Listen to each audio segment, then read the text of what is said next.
Novi Nurenisa Suryani. Di sini saya akan menjelaskan tentang perjanjian. Perjanjian adalah kesepakatan antara dua pihak untuk melakukan atau tidak melakukan sesuatu. Terdapat dalam pasal 1313 KUH Perdata. Terus ciri-ciri perjanjian yaitu bersifat tertulis atau tidak tertulis, memiliki kekuatan hukum, tidak dapat dilanggar tanpa konsekuensi. Ada syarat sahnya perjanjian. Yang pertama ada subjektif, kesepakatan yang saling mengingatkan, kecakapan untuk membuat perikatan. Terus yang kedua ada objektif, suatu hal tertentu, suatu sebab yang halal.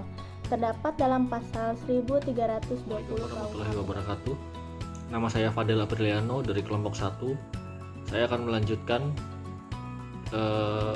presentasi dari kelompok saya.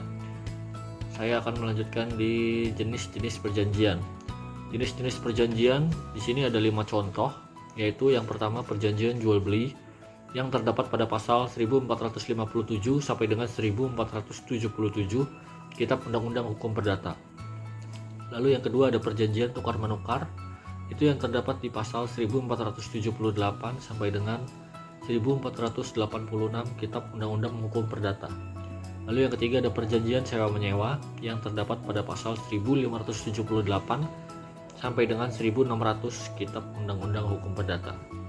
Yang keempat ada perjanjian perburuhan yang terdapat pada pasal 1601 sampai dengan 1612 Kitab Undang-Undang Hukum Perdata. Yang kelima atau terakhir ada perjanjian pinjam meminjam yang terdapat pada pasal 1754 sampai dengan 1764 Kitab Undang-Undang Hukum Perdata. Saya akan menjelaskan tentang prestasi dan wan prestasi.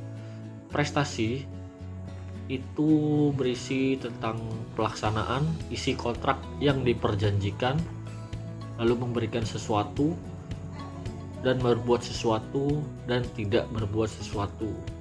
Lalu wan prestasi adalah tidak memenuhi kewajiban sesuai kontrak, tidak memenuhi prestasi, terlambat memenuhi prestasi secara tidak. Ada asas-asas hukum kontrak.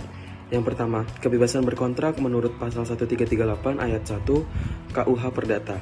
Yang kedua, konsensualisme atau kesepakatan kedua belah pihak. Yang ketiga, pacta sunt servanda atau perjanjian berlaku sebagai undang-undang. Yang keempat, etikat baik atau dilaksanakan dengan niat baik. Yang kelima, kepribadian berlaku untuk para pihak yang membuat perjanjian. Selanjutnya, risiko dan force majeure. 1. Force majeure. A. Bencana alam. Kemudian yang B, keadaan di luar kemampuan manusia. Kedua, dampaknya A. Tidak memenuhi prestasi. B. Tidak ada tuntutan terhadap debitur. Ada 3, yaitu perjanjian adalah dasar hubungan hukum dalam bisnis. 2. Pelanggaran perjanjian membawa konsekuensi hukum. Dan yang terakhir, asas-asas hukum memberikan panduan dalam membuat dan melaksanakan kontrak. Poin pentingnya yaitu hukum perjanjian sebagai pilar bisnis, pentingnya force majeure, perjanjian sebagai solusi konflik, relevansi dalam dunia